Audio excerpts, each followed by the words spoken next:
Meu nome é Tatiane, para quem não me conhece ainda, e hoje eu quero falar um pouquinho sobre a questão do narcisismo. Eu tenho visto esse tema muito forte ultimamente, as pessoas gravando vídeos nas redes sociais, falando sobre o narcisismo, como a pessoa que é vítima do narcisista, ela se prejudica, ela sofre. Só que uma coisa que eu não vejo muito é as pessoas falando sobre como a pessoa que se relaciona com o narcisista, né? Eu vou até fazer assim, ó, entre aspas, o narcisista, ela é responsável por estar com o narcisista. Antes que vocês fiquem, às vezes, revoltados, né? Porque tem muita gente que fica revoltado quando a gente fala que a pessoa que fica com aquela suposta narcisista ou suposto narcisista, ela também é responsável. Porque ninguém é obrigado a ficar com alguém. Existem sim casos de relacionamento que a pessoa ela é ameaçada, que a pessoa tem arma, que vai fazer alguma coisa, é violenta. Eu me refiro a relacionamentos que não tem risco de morte, não tem agressão, não tem violência, mas existe o sofrimento porque a pessoa ela permanece naquele relacionamento tal, segundo ela terrível, que a pessoa ela é abusiva. É um outro termo que as pessoas falam muito, sofri um relacionamento abusivo. Só que o que muitos não percebem é que quando a gente escolhe se relacionar com alguém, se eu fico com alguém abusivo é porque eu me permiti ficar naquele relacionamento abusivo. E existem motivos por trás disso, que é justamente o que eu quero falar nesse vídeo. E se você está interessado em saber o que acontece, o porquê que muitas pessoas ficam em relacionamentos que elas consideram abusivos, fique até o final do vídeo para você entender o porquê que isso acontece. Primeiramente, imagine que na infância você aprendeu como é o amor, como que se ama ou como se é amado. Então imagine uma criança desde pequenininha que recebeu muito carinho, que fizeram tudo por ela, ela vai estar acostumada a receber amor, talvez até exigir isso, ela vai achar que é merecedora. E por outro lado, imagine uma outra família que já tem uma outra criança que os pais não foram tão presentes, que tiveram diversas situações que fizeram essa criança entender que o amor é rejeição, que o amor é ausência, que é desrespeito, que o amor é você fazer para se reafirmar por meio disso, para você ser validado. Então, imagine essas duas pessoas se encontrando, né, na fase adulta. Acaba dando um match, né? Como muitos dizem, né? Uma pessoa que exige demais e uma pessoa que se doa demais. E aí você vai falar que um deles é narcisista e o outro é codependente, mas na verdade os dois sofrem do mesmo problema, que seria a autovalidação, a necessidade de ser reconhecido pelo outro, só que com funcionamentos diferentes. Um quer ser validado recebendo, o outro quer ser validado se doando. Ambos têm a questão do ego e a sua autoimagem formada. E ambos se enxergam da sua maneira específica, cada um tem a sua autoimagem formada. E na psicanálise a gente vai dizer que no narcisismo primário, que Freud fala, né, que a criança ela não tem noção que ela é separada dos outros, do mundo, dos objetos. Ela tem as suas necessidades atendidas de forma imediata, fome, sede, frio, sono. Só que quando ela sai do narcisismo primário para um narcisismo secundário, o que acontece? Ela já precisa retornar essa energia libidinal para ela mesma por meio dos outros, só que ela tem consciência já que existe o outro. Então ela espera que o outro faça algo para ela, para se reafirmar, para se autovalidar, para ela validar a imagem que ela criou de si. Então a criança, com o passar do tempo, ela forma a sua imagem de si, se forma o ego, Tanto que tem outros vídeos aqui no canal que falam sobre id, ego e superego, que são cada um deles. O ego, ele é até um meio de proteção da sua própria imagem, né? E o narcisismo, ele faz parte do ser humano, todo mundo tem traços narcísicos, isso não é uma coisa demoníaca, como muitos dizem. Claro que, de acordo com a psicologia, com o DSM-5, com os diagnósticos e transtornos, né, de personalidade, tem lá o narcisismo, que é aquele que tem todos os traços de a pessoa que se acha poderosa demais. Só que na visão psicanalítica, a gente vai observar que é muito particular. Cada pessoa tem graus, níveis de narcisismo, de traços narcísicos, no caso.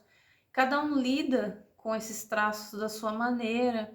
Só que a função da psicanálise não é deixar de ser narcisista, não é a pessoa se tornar saudável, né? Ela se reconhecer, ela perceber o seu funcionamento.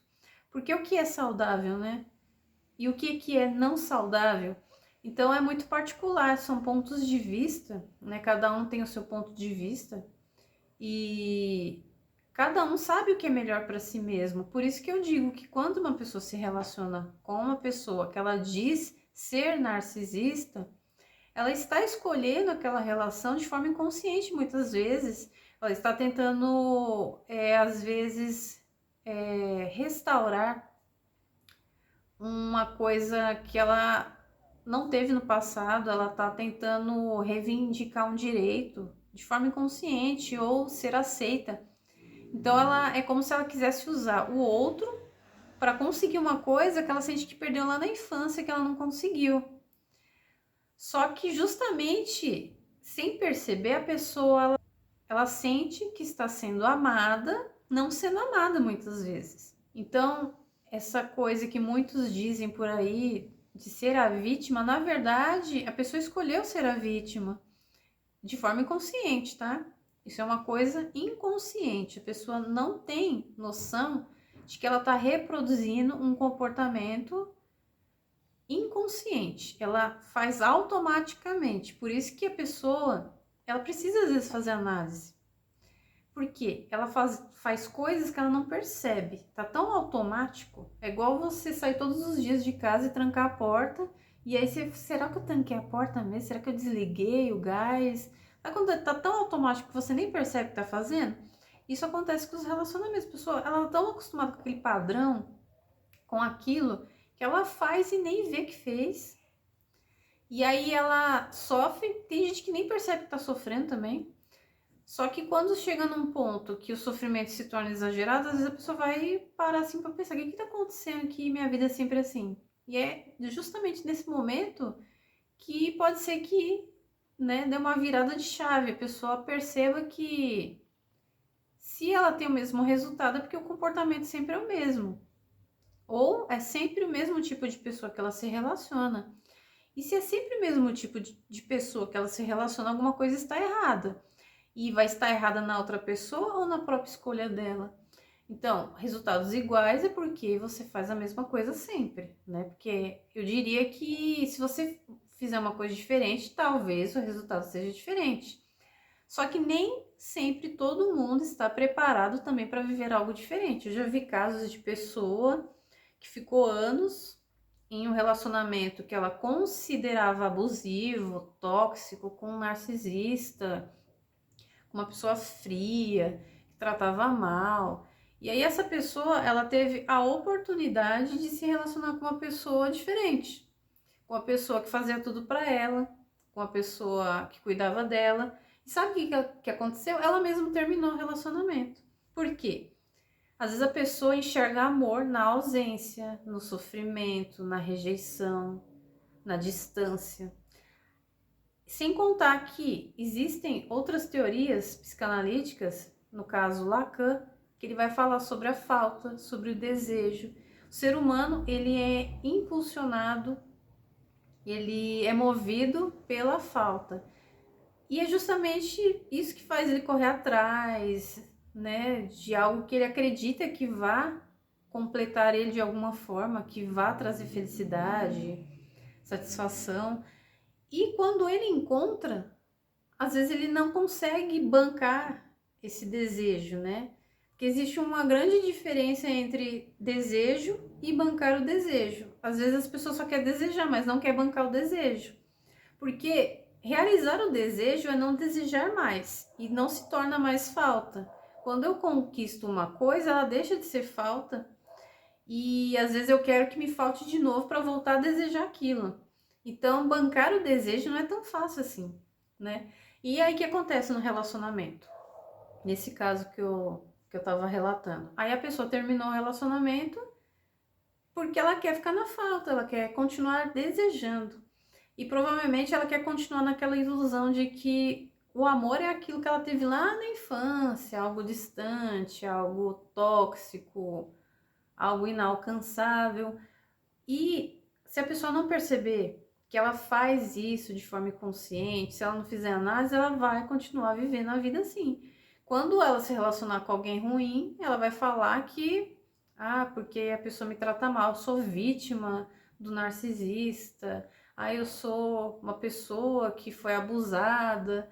Mas será que ela não escolheu isso? Fica a pergunta, será que a pessoa não está escolhendo esse tipo de relacionamento e não está percebendo? Então, às vezes, o que está acontecendo aí com essa pessoa, né?